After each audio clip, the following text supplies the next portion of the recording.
Días, doctor. Gracias por estar con nosotros. Buenos días. Mucho gusto, señor García. Un saludo a usted y a toda su audiencia. Aquí estoy, me acompaña Noretza Rompa, también la colega. ¿Cómo está usted? A ver, dime, definitivamente hoy es noticia Venezuela por una decisión en el tema de migración tomada por Donald Trump, que afecta a quienes tienen esta protección, el TPS, dado por el gobierno de Estados Unidos, este sistema de protección, y pues la decisión de Trump de deportar a muchos venezolanos y además eliminar y suspender este mecanismo que tiene 600.000 venezolanos aquí en este país. Yo quería ver su punto de vista sobre las consecuencias que pudiera traer y el por qué los venezolanos que están aquí tienen esta protección bien válida y bien ajustada a lo que puede ser el derecho, pues a buscar protección y buscar salvar su vida. Se trata de que la migración forzada que está generada por las dictaduras del socialismo del siglo XXI en este siglo y que ha tenido como objetivo no solamente a los Estados Unidos, sino también a varios países de América Latina, como ser Colombia, el Perú, Chile, Argentina, donde hay cientos de miles o millones de venezolanos que totalizan cerca de 8 millones de exiliados venezolanos. Es una crisis en la cual se ha estado atendiendo y se están atendiendo los síntomas, que son estos.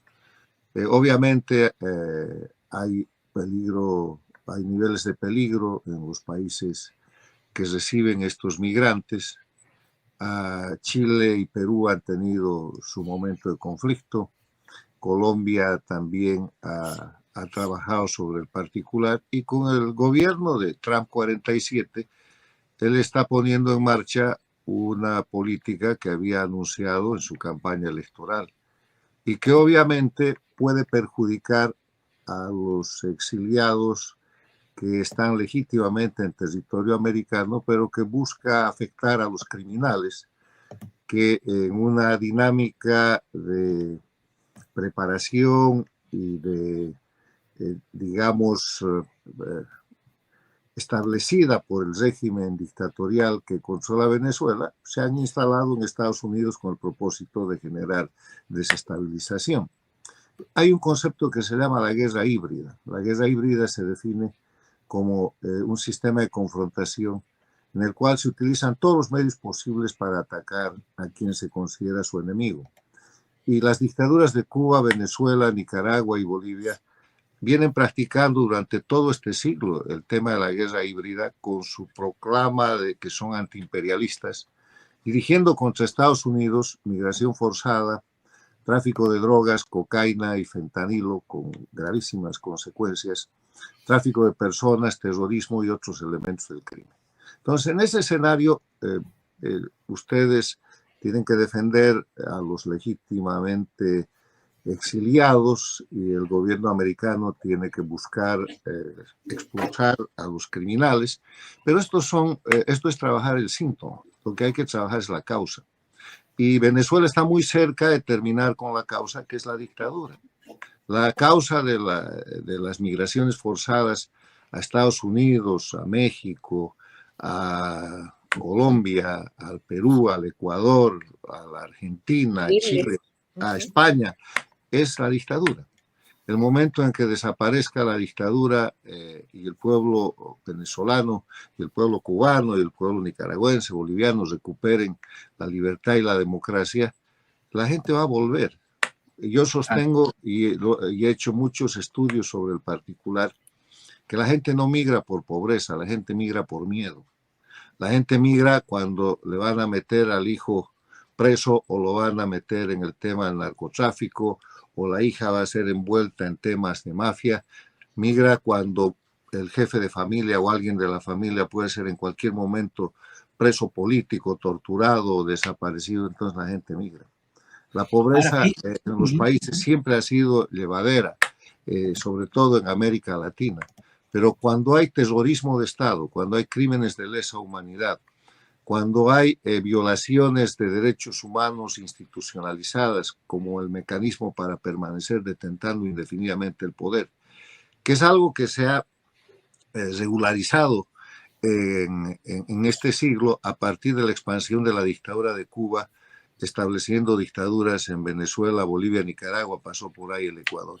Entonces hay que terminar con las dictaduras del socialismo del siglo XXI. Venezuela está muy cerca, tiene un presidente electo que debería jurar como presidente constitucional y emprender la fase final de la recuperación de la libertad y la democracia con el retiro de la dictadura castrochavista de Maduro, Diosdado Cabello y su banda criminal. Y entonces esto que ustedes están comentando hoy día dejará de ser un problema. O sea, es el tiempo de atacar la causa, no solamente atender los síntomas. Está bien atender los síntomas, pero si a un enfermo, si a un paciente solamente se le trabajan los síntomas, se lo termina por agravar.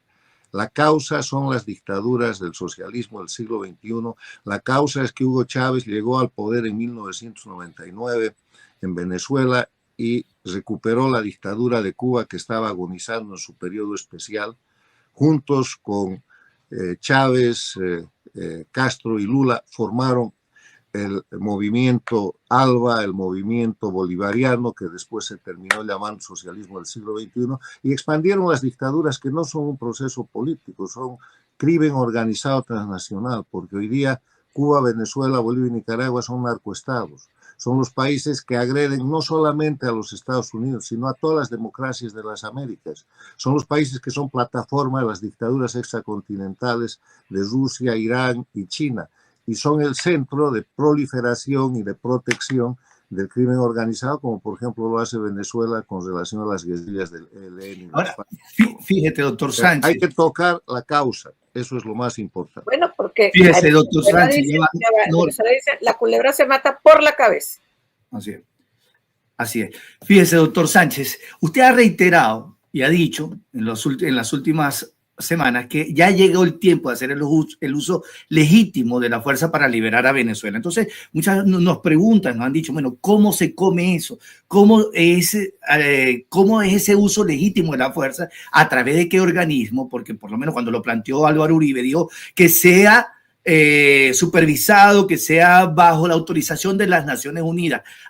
Hay otros mecanismos como lo que está en la OEA, como el TIAR, por ejemplo, pero explíquele a nuestra audiencia ¿cómo sería esa vía expedita de ese uso de intervención humanitaria en Venezuela? No es intervención. Primero, para entender esta situación hay que recordar lo que es la ley. Okay. La ley es un instrumento mandatorio, obligatorio, que tiene por lo menos tres elementos. Tiene el elemento declarativo, que está bien y que está mal. O sea, se declara. Tiene un segundo elemento, que es el elemento de sanción. Si haces esto o no haces esto, vas a ser sancionado de esta manera. Y tiene un tercer elemento que es muy importante, que cuando alguien infringe la ley, para hacer cumplir la ley tiene fuerza coercitiva o coactiva. Entonces, no hay ley desprovista de fuerza, porque el crimen tiene fuerza. Y la fuerza de la ley tiene que ser siempre mayor a la del crimen para poner las cosas en el marco legal. Dicho esto, las leyes internacionales no son diferentes a este concepto de la ley. Y hay una cantidad importante de normas internacionales que están en plena vigencia, empezando por los derechos humanos, que en el caso de las Américas no son simplemente una declaración universal. Es una convención que es la Convención de San José de Costa Rica, que se llama Convención Americana de Derechos Humanos y que es mandatoria. Está la Carta de las Naciones Unidas, la Carta de la OEA, la Carta Democrática Interamericana, que en su artículo primero establece que la democracia es un derecho de los pueblos y que los gobiernos tienen la obligación de protegerla y defenderla. Está el Estatuto de Roma, que consagra la Corte Penal Internacional, y está la Convención de Palermo, que es la Convención contra la Delincuencia Organizada Transnacional, que se aplica perfectamente a estos regímenes de Cuba, Venezuela, Bolivia y Nicaragua, que detentan el poder para ejecutar y proteger crímenes. Entonces, en el caso venezolano, los pasos para el uso legítimo de la fuerza, que no es intervención, y ahora le explico por qué no es intervención, empiezan con la representación legal de la soberanía de Venezuela.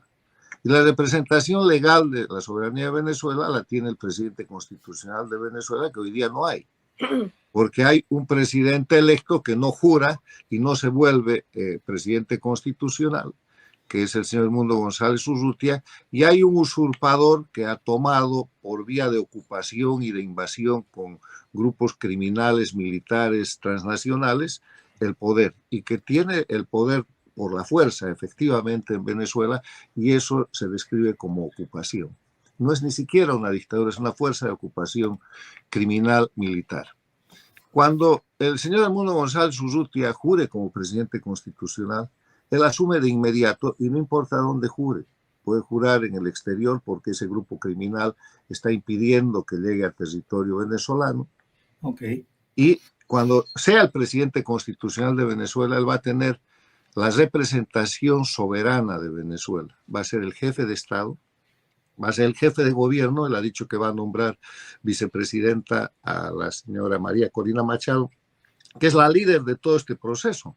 Edmundo González Urrutia es el candidato que María Corina Machado tuvo que tomar después de que la inhabilitaron a ella, a la señora Corina Lloris, para seguir representando la voluntad del pueblo venezolano que quería libertad y que quiere libertad, y que se expresó el 28 de julio dándole la victoria a Edmundo González Urrutia con más de 2/3 de votos. Entonces va a ser el jefe de Estado, va a ser el jefe de gobierno, va a nombrar vicepresidenta a la señora María Corina Machado, como él lo ha dicho, va a ser el jefe de la diplomacia y va a ser el comandante en jefe de las Fuerzas Armadas de Venezuela. Ahora, eso cambia todo el espectro, porque en esas funciones él debe y él puede, primero, dar órdenes que no van a ser acatadas a los militares venezolanos, pero puede relevar los mandos. Pero lo más importante es que en el ámbito internacional, ya sea en el marco de las Naciones Unidas, como ha dicho el expresidente Uribe, ya sea en el marco de la Organización de Estados Americanos, en el marco del Tratado Interamericano de Asistencia Recíproca o por convenios bilaterales o multilaterales, el presidente constitucional de Venezuela puede y debe pedir la formación de una fuerza de tarea multinacional para recuperar la soberanía venezolana y para expulsar las fuerzas de ocupación criminal, militar, que hoy día están detentando indebidamente el control del territorio venezolano. Cuando haga eso, entonces la figura jurídica no es invasión, no es ocupación, no es intervención, es la figura de recuperación de la soberanía venezolana bajo el mando de su presidente constitucional. Hay precedentes internacionales en esto. Antes de la formación de las Naciones Unidas se llamaban ejércitos auxiliares. Y después de la formación de las Naciones Unidas se llaman eso, fuerzas de paz, fuerzas de tarea, fuerzas internacionales, para hacer cumplir la ley internacional frente a criminales que con el uso de la fuerza someten a los pueblos, violan sus derechos humanos y cometen crímenes de lesa humanidad. Ahora, frente a los crímenes de lesa humanidad, por ejemplo, los venezolanos nos mostramos impacientes frente a la tardanza, por ejemplo, por parte de la Corte Penal Internacional, que es un asunto determinante, como usted dice, para atacar la causa. También estamos a la expectativa de cuál será la política que utilizará Estados Unidos, el gobierno de Donald Trump, para pues, generar acciones que permitan recuperar la democracia, tomando en cuenta que Estados Unidos pues, es determinante para poder generar este desenlace. Tanto es así que, bueno, acaba de salir de aquí Edmundo González en su recorrido, en sus giras que ha tenido y donde ha sido reconocido por la mayoría de los países democráticos. Entonces, pregunto yo, esa parte de atacar la causa, ¿usted cómo la evalúa? Y lo que va, la política, las expectativas que tenemos respecto a la política que utilizaría Estados Unidos para apoyar. Permítame decirle que es muy importante la ayuda de terceros, pero los venezolanos tienen en manos ahora su propio poder. Y el propio poder hay que usarlo. El propio poder consiste en que han votado el 28 de julio. El mundo reconoce un triunfo extraordinario por más de 2/3 de votos al liderazgo de María Corina Machado con el presidente electo Edmundo González Urrutia. González Urrutia está reconocido por todas las democracias del mundo como el presidente electo, y lo demuestra la gira que ha hecho por todos los países de América Latina democráticos, saliendo de España, y por los países de América, Estados Unidos incluido.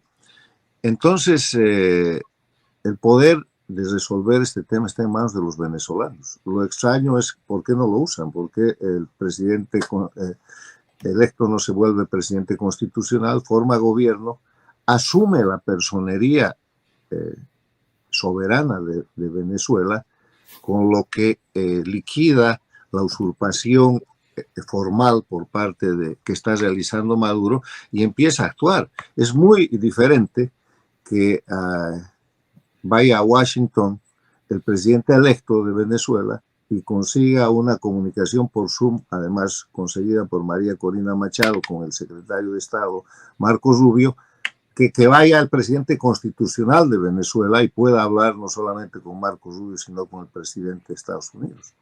Porque esa es una relación de gobierno soberano a gobierno soberano, de gobierno democrático establecido, que es lo que le falta a Venezuela, a gobierno democrático en gestión, que es el gobierno de Estados Unidos y cualquier otro gobierno.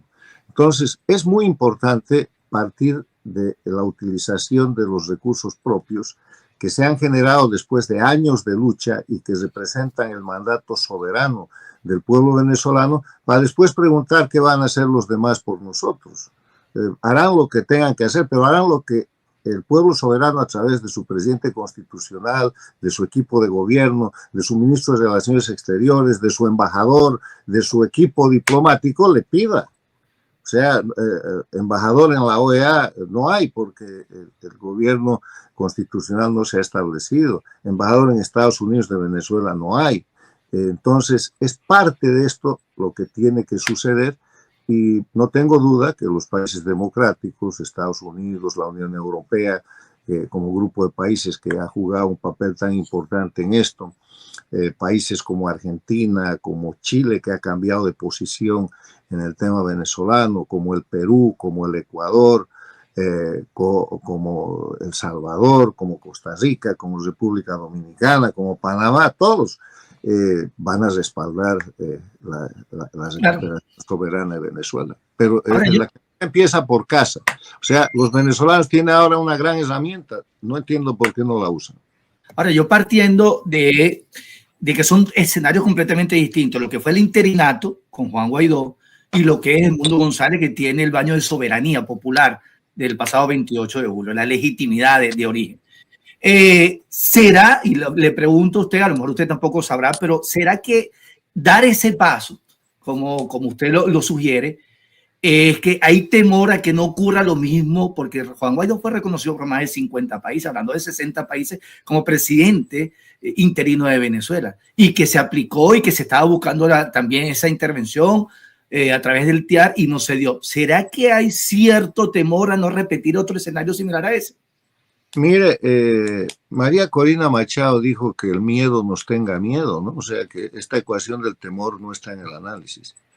Segunda cosa, el tema es que la pregunta suya, que es la que se hace mucha gente, se responde con otra pregunta que va dirigida directamente al presidente electo Edmundo González Urrutia. Si no es esto, ¿qué es?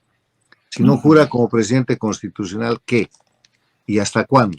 ¿Cómo va a cumplir el mandato de la soberanía popular que el 28 de julio le ha dado el pueblo venezolano? No es una sugerencia, es un mandato.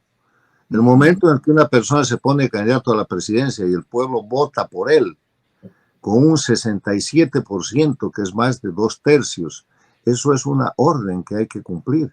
Que si no se cumple, corre el riesgo de también infringir la ley, porque la recuperación de la democracia, un proceso electoral, no es un juego. Entonces, en ese sentido, hay que dejar de comparar la situación actual con la de Guaidó. Primero, porque Guaidó nunca ganó una elección. Claro. Segundo, porque ese gobierno legítimo que tuvo mucha representación, Guaidó siempre estuvo en Venezuela. Hoy día no dejan que Edmundo González Urrutia entre a Venezuela. Le han detenido o secuestrado al yerno, lo amenazan con la familia. Hay una serie de presiones, pero que no son tampoco un pretexto para no jurar. Y no está en Venezuela. Es otra diferencia. Y la tercera diferencia, que es mucho más importante, que usted la ha mencionado, hay un mandato soberano. María Corina Machado ha tenido el talento de jugarle a la dictadura en las reglas de la dictadura. Y el pueblo venezolano ha derrotado a la dictadura desde las elecciones primarias. Y lo que pasa es que los derrotados en esas elecciones primarias, yo denomino oposición funcional, que existe en todas las dictaduras porque son creadas y sostenidas por las dictaduras del socialismo del siglo XXI, las oposiciones funcionales, que se definen como personas y grupos que simulan oponerse al régimen, pero que en verdad ayudan a su estabilidad, mantenimiento y a su presentación como si fuera democrático o a tratar de normalizarlo. Son oposiciones de mentira, no quieren tomar el poder, son cómplices de la dictadura, y eso es muy lucrativo. Y ustedes pueden ver en Venezuela, sí, nombres, apellidos y todo, la gente que cumple ese papel y que ya ha vuelto a empezar a cumplir, tratando de rodear al mundo González Urrutia, diciendo que hay que hacer otras elecciones, diciendo que ahora vienen las elecciones de gobernadores, diciendo que hay que normalizar y volver a otra mesa de negociación, hasta mesas de negociación en México, en Dominicana, en Barbados, en todas partes, y todo lo que han conseguido ha sido sostener a la dictadura. O sea, aquí no hay más negociación. Hay un presidente electo que tiene que volverse en presidente constitucional, formar gobierno y ese gobierno ejercer representación internacional para recuperar la soberanía de Venezuela, expulsando, así sea con el uso legítimo de la fuerza, al grupo criminal militar que está ocupando y que ha invadido Venezuela. Nore. Claro, hablamos de una dictadura y hablamos de una dictadura que donde pues hay signos de que son narcoterroristas calificados por el mundo en investigaciones. Fíjese lo que ocurrió hace poco en la región del Catatumbo, lo que continúa ocurriendo, donde se indica que es territorio, digamos, es santuario del ELN, Estados de Venezuela. O sea, estamos hablando de una dictadura, además, como usted dice, criminal, formada por narcotraficantes, a quien acusan de Maduro de ser el jefe del cártel de los soles en Venezuela, y el tema de resguardar terroristas, hoy en un conflicto donde han muerto casi 100 personas en la región del Catatumbo, y que dice que ahí tiene la mano metida. Bueno, eso está ampliamente probado, y el tema es que además Venezuela es un país ocupado. Yo sé que es duro para los venezolanos aceptarlo, pero Cuba se ha apoderado de Venezuela. Desde la muerte de Hugo Chávez, que fue muy conveniente para la dictadura cubana, porque mientras Hugo Chávez vivía, él era el jefe y los Castro eran sus subordinados, porque Chávez ponía el dinero, ponía el petróleo y tenía además grandes capacidades de comunicación. Pero cuando muere Chávez, la sucesión es manejada por Cuba y hay una disputa entre el castrismo y el chavismo, o sea, el chavismo venezolano y el castrismo pro-cubano en Venezuela.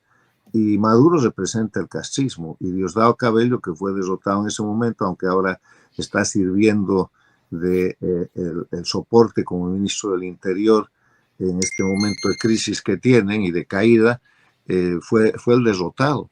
Hay un escrito muy importante de Enrique Salas Romer, un capítulo de su libro El futuro tiene su historia, donde él tiene prueba y hace una demostración de que Hugo Chávez la muerte de Hugo Chávez fue una decisión cubana, porque si Chávez hubiera seguido vivo, Chávez hubiera seguido al mando y Venezuela hubiera estado controlando Cuba y no al revés. Cuando muere Chávez, Cuba se hace cargo del control de Venezuela y hoy día Cuba controla como satélites a Venezuela, a Nicaragua, a Bolivia, aunque son países más grandes, más ricos, y hay gente que como argumento puede decir cómo es posible que se diga esto de los cubanos que están muriendo de hambre. Pues es posible, y están llevando a que también los venezolanos, los nicaragüenses y los bolivianos vayan en el camino de la miseria. O sea, la descripción técnica de lo que es Venezuela hoy día es un narcoestado, es un centro del crimen organizado y del terrorismo, que es un territorio ocupado contra la voluntad soberana del pueblo por un grupo criminal militar transnacional, porque hay fuerzas de ocupación Claro. cubanas, las avispas negras y otros, hay grupos de represión de las dictaduras de Bolivia y Nicaragua, y hay también grupos Wagner, y todo eso está demostrado por la prensa. O sea que, yo con esto quiero terminar, ha llegado el momento en el que además se están tardando, porque tenían que haberlo hecho el 10 de enero, conviertan al presidente electo en presidente constitucional de Venezuela y empiecen a gobernar. Los venezolanos, en vez de estar mirando qué hará Estados Unidos, qué hará Trump, qué hará la Corte Penal, no sé qué, tienen que mirar primero para adentro, hacer jurar a su presidente constitucional y que cumpla el mandato de gobernar. Y gobernar, cuando a un presidente no lo dejan entrar a su país, quiere decir recuperar el país primero. ¿Y cómo se hace? Como hemos explicado. Claro. Haciendo uso, si es necesario, del uso legítimo de la fuerza internacional, que no es invasión, que no es violación de la soberanía, que no es intervención, que es un acto legítimo de recuperación de la soberanía para también dar libertad a un pueblo que está ahí oprimido. Fuerza y no violencia, exactamente. Gracias. Gracias, muchas gracias. Muy amable por estar con nosotros. Gracias, muy